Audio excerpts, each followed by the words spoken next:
back my YouTube channel. Welcome back my YouTube channel. Di video kali ini aku mau ngasih tutorial cara menambahkan thumbnail atau sampul video buat YouTube ya. Oke, langsung aja kita ke videonya.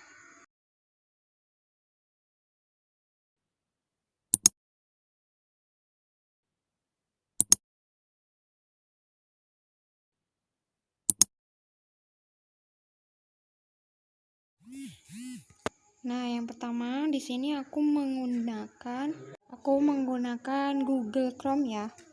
Karena emang gampang banget kalau lewat sini. Oke. Kalian tinggal klik aplikasi yang namanya Chrome ini.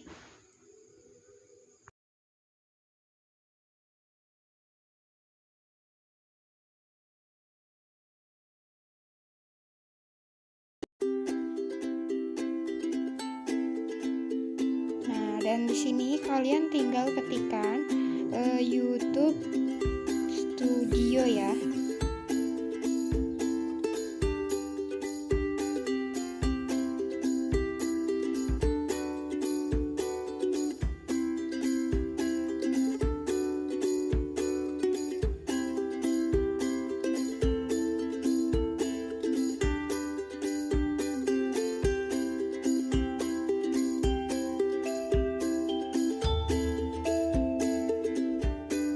Di sini tampilannya akan seperti ini. Nah, kalian tinggal klik yang titik 3 arah panah itu ya. Nah, di situ kalian tinggal checklist yang namanya situs desktop.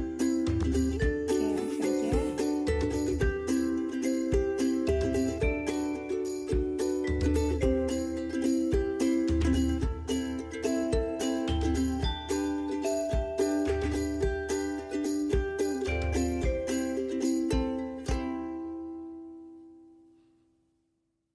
Lalu kalian tinggal klik yang berbentuk pensil itu. Nah, di sini kalian klik si yang mau ditambahin thumbnail itu. Lalu klik yang tanda pensil itu ya.